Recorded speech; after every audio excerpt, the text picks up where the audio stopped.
In a tomb in 5th Dynasty Egypt, around 2500 BCE, artists carved something that shouldn't exist: striped hyenas on leashes, being hand-fed by servants, not dogs, not cats. Hyenas. Those bone-crushing scavengers with jaws stronger than lions, animals that digest what others leave behind. And someone, somewhere, looked at these cackling nightmares and thought, I could make that a pet. They were wrong, but they weren't the only ones to try, because for every animal that became our companion, dozens more remained forever out of reach. Not for lack of trying, but because domestication requires a biological lottery ticket that most species simply don't possess. This is the story of humanity's strangest attempts at friendship, of the pets that were, the pets that weren't, and the deeply weird relationships that fell somewhere in between. Let's start with those leashed hyenas, because they represent everything fascinating and disturbing about our attempts to befriend the unfriendable. The tomb reliefs are undeniable. There they are, striped hyenas being restrained by ropes, their mouths open as servants appear to stuff food directly into their jaws. At first glance, you might think, here's proof that ancient Egyptians kept pet hyenas. The reality is much stranger. Archaeologists studying these images notice something odd. The hyenas are always shown being force-fed, not eating from bowls like dogs, not hunting alongside humans, but literally having food crammed down their throats while being held by multiple handlers. This wasn't pet ownership. This was something else entirely. The answer came from an unexpected source: the garbage pits of Amarna. When researchers excavated the dumps of this ancient Egyptian city, they found butchered hyena bones mixed with the remains of cattle, pigs, and other food animals. Cut marks on the bones showed these hyenas had been systematically processed for meat. The tomb images suddenly made sense. These weren't pets being pampered. They were wild hyenas being fattened for the table. Think about the logistics of this for a moment. Someone had to capture adult hyenas, animals with the strongest jaws of any African predator. They had to transport them alive to estates or temples. They had to force feed them rich foods to fatten them up, all while keeping them restrained.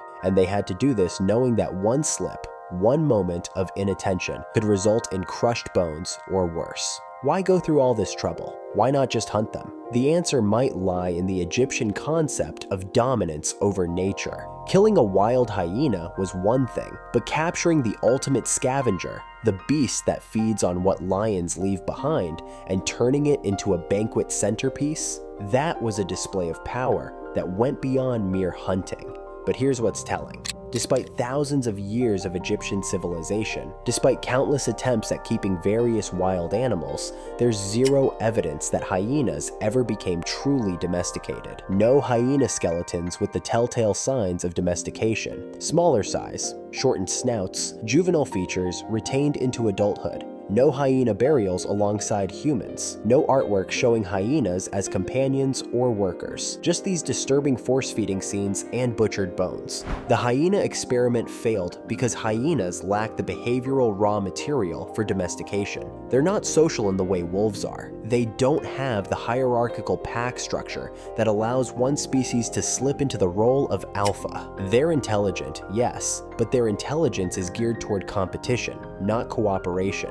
In the wild, spotted hyenas might hunt in groups, but striped hyenas, the type the Egyptians tried to tame, are mostly solitary. You can capture a hyena, you can cage it, you can even force feed it, but you can't remake its fundamental nature. If the hyena story represents domestication at its most forced and artificial, the pig story shows domestication at its most unappetizing. Because while we were failing to befriend hyenas, pigs were busy domesticating themselves through a pathway that nobody talks about at dinner parties, by eating human feces. The evidence comes from 8,000-year-old archaeological sites in China's Yangtze River Valley. When scientists analyzed the dental calculus, essentially fossilized plaque from ancient pig teeth, they found something unexpected: eggs from human parasites. Specifically, whipworm eggs that could only have come from one source. These pigs were eating human waste,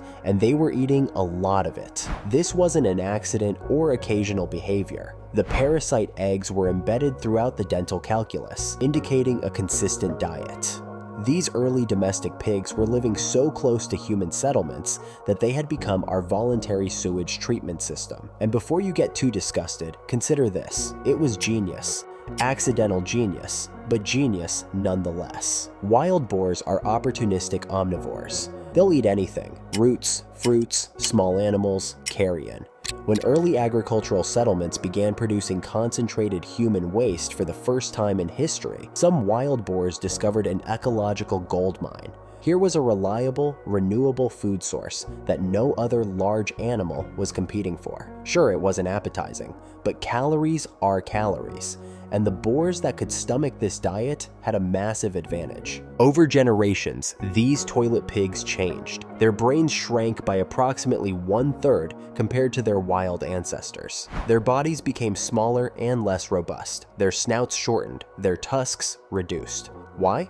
Because living as a human waste processor didn't require the problem-solving abilities of a wild boar. It didn't need the powerful build required to fight off predators or compete for mates in the forest. It just needed the ability to tolerate humans and their settlements. This is what scientists call a commensal pathway to domestication, when animals domesticate themselves by exploiting a niche created by human activity. Unlike dogs, which formed a mutual partnership with humans from the start, pigs began as uninvited guests who made themselves useful. Only later did humans realize these self-tamed waste processors could also be corralled, bred, and eventually eaten.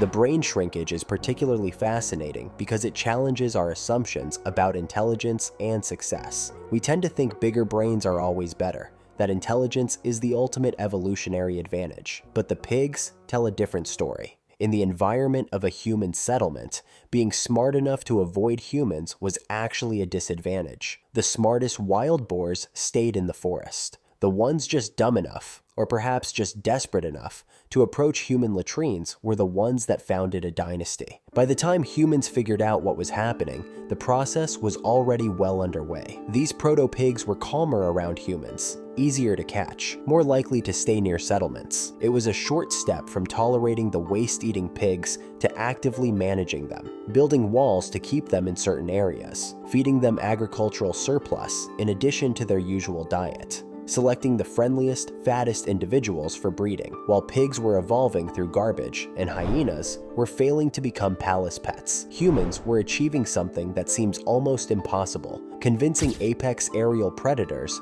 to hunt for us. The evidence comes from Iran's Timuray Plateau, where over 4,000 years ago, someone carved detailed scenes into rock faces. These petroglyphs show human figures with birds of prey on their arms, connected by what appear to be leashes or tethers. Some scenes include dogs, suggesting coordinated hunts. This pushes the origins of falconry back millennia before most people assumed it began.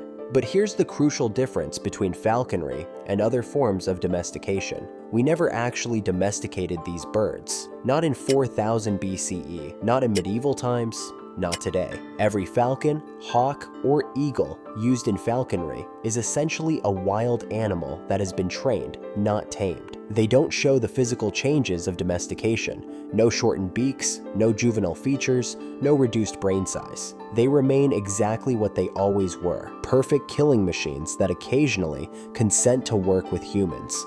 The reason is rooted in raptor biology. Most birds of prey are solitary hunters. They don't have the pack dynamics of wolves that allow dogs to see humans as alpha members. They don't have the opportunistic scavenging behavior that let pigs exploit human settlements. They have no biological reason to cooperate with anything, let alone a strange primate that can't even fly. So how did ancient humans convince these birds to hunt for them? Through a process that's equal parts art, science, and patience. Young birds had to be taken from nests at exactly the right age, old enough to survive, young enough to imprint on humans as food providers. They had to be housed, fed, and trained without ever becoming truly tame. Too much familiarity, and they'd lose their hunting instincts. Too little, and they'd simply fly away at the first opportunity. The Iranian petroglyphs suggest this knowledge was already sophisticated 4,000 years ago. The artwork shows specific bird species, not generic birds, but recognizable hawks and eagles. The hunters carry specialized equipment. Some scenes seem to show the birds being released and returning, implying successful hunts. This wasn't experimentation. This was established practice. What made certain humans persist with such a difficult, dangerous process? Partly practical advantages. A trained hawk could catch prey in terrain where humans and dogs couldn't follow. But also, undoubtedly, prestige. Successfully training a wild raptor was proof of skill, patience, and courage. It set you apart. In many cultures that developed falconry independently, from the Persian plateau to the Central Asian steppes to medieval Europe, hawk ownership became associated with nobility and power. Yet despite thousands of years of falconry across multiple continents, we've never created a domestic hawk.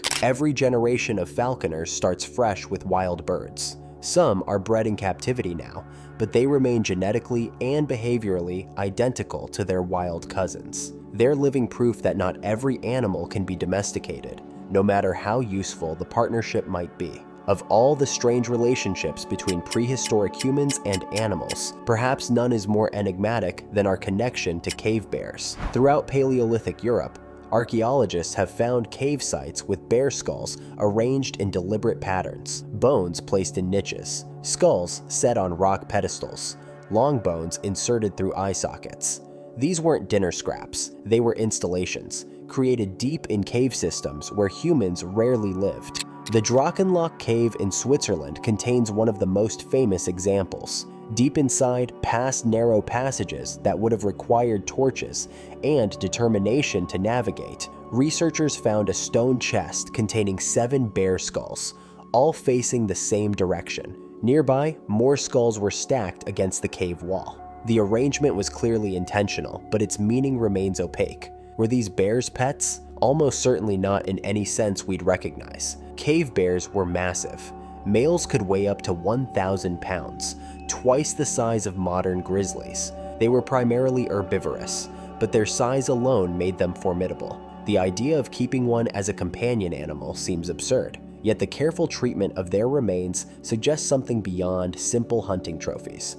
Some archaeologists interpret these sites as evidence of a bear cult, ritual practices centered around the cave bear as a spiritual entity. The arrangements might represent attempts to appease bear spirits, ensure successful hunts, or navigate the complex relationship between humans who needed caves for shelter and the massive bears who considered those caves home. But there's another possibility that blurs the line between pet and prey, companion and deity. Ethnographic evidence from recent hunter-gatherer societies shows that young animals, including bear cubs, were sometimes captured and raised in human settlements, not as pets in our sense, but as something between wild and tame, fed, housed, even played with by children, but always destined for eventual ritual sacrifice or consumption. Could Paleolithic humans have occasionally raised orphaned cave bear cubs? The bones don't tell us. But if they did, imagine the complexity of that relationship. A creature that starts as a playful, dependent infant, that grows into something magnificent and terrible, that must eventually be killed, its skull perhaps placed with others in a deep cave chamber. Not quite pet, not quite prey, but something that existed in the liminal space between human and nature. The cave bear cult, if that's what it was, ended with the bears themselves. Climate change and human hunting pressure drove cave bears extinct around 24,000 years ago, but the careful arrangements of their bones speak to a relationship that went beyond simple predator and prey.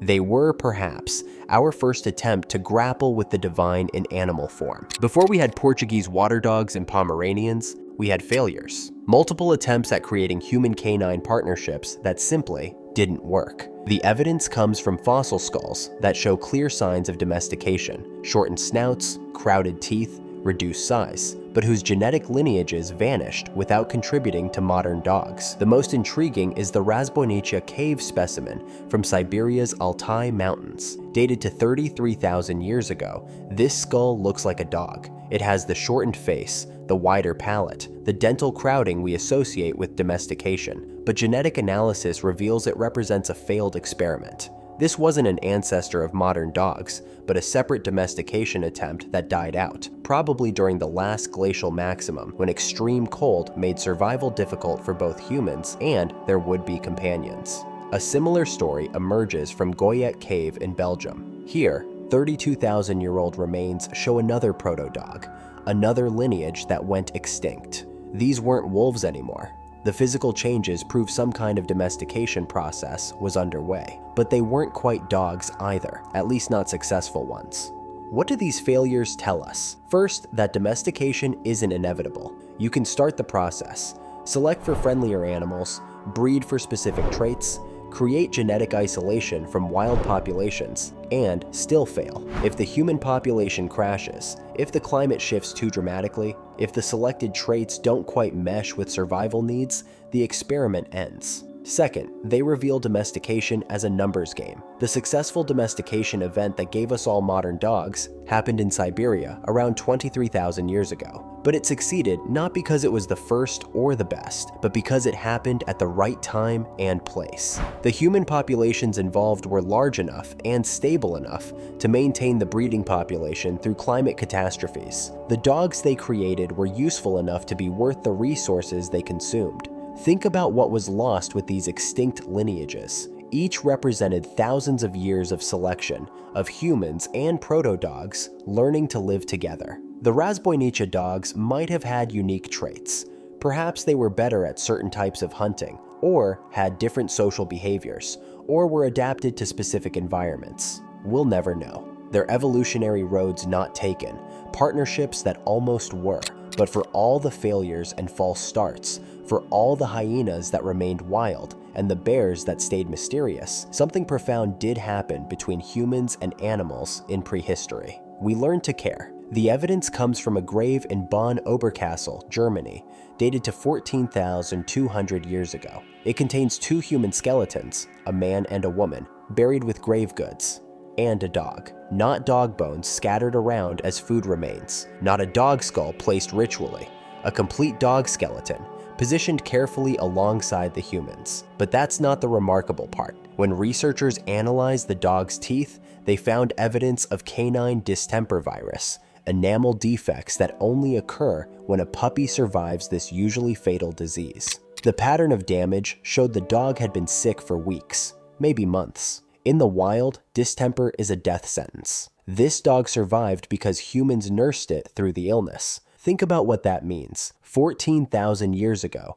in a world where survival required constant effort, where every calorie mattered, where weakness could mean death, someone decided a sick puppy was worth saving. They cleaned it, fed it, kept it warm, probably held it through fever and seizures. Not because it was useful. A dog with distemper would have been useless for hunting, but because they cared. 6,000 years later, and thousands of miles away, in what's now Saudi Arabia, another dog was buried with humans in an above-ground tomb. This dog was old.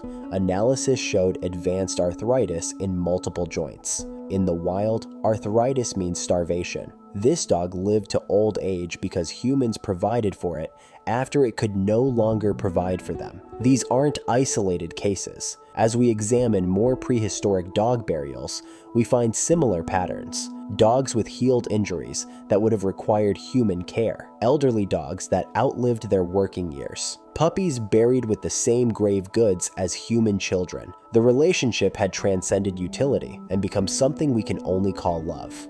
This capacity for cross-species empathy might be one of humanity's defining characteristics. We're not the only animals that keep pets. Some monkeys capture and raise baby marmosets, certain birds form pair bonds with other species, but we're the only ones who reshape entire species through affection, who see in the eyes of another creature something worth protecting, worth mourning, worth remembering. The Bonn Oberkassel dog wasn't just a pet, it was proof that the human heart had expanded to include the non-human world. That compassion could cross the species barrier. That love, not just utility, could drive evolution. So what legacy did these prehistoric relationships leave us? Every dog sleeping on a couch, every cat knocking things off tables, every hamster running on a wheel. They're all echoes of experiments that began tens of thousands of years ago, when wolves decided our campfires were worth the risk, when pigs discovered our waste was worth eating, when we discovered that some creatures were worth saving even when they couldn't save themselves.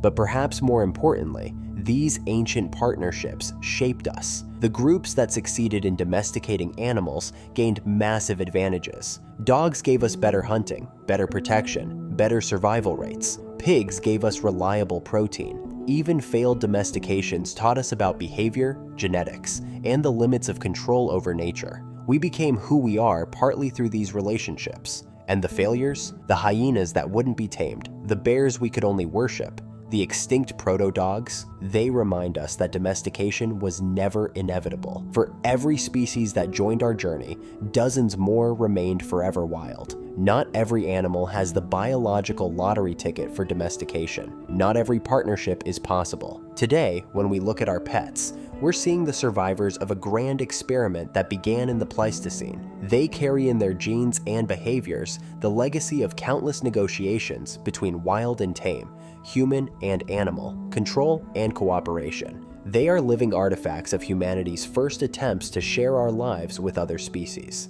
The next time you see someone walking their dog, remember, you're witnessing the continuation of a relationship that began 23,000 years ago in Siberia. When your cat brings you a dead mouse, they're echoing behaviors that once meant survival. And when you care for a sick pet, spending money and time on an animal that gives you nothing but companionship, you're honoring a tradition as old as civilization itself. The tradition that says some bonds transcend species, that some relationships matter more than mere survival. We are the animal that tames, but also the animal that loves. And in the end, that might be our strangest trait of all.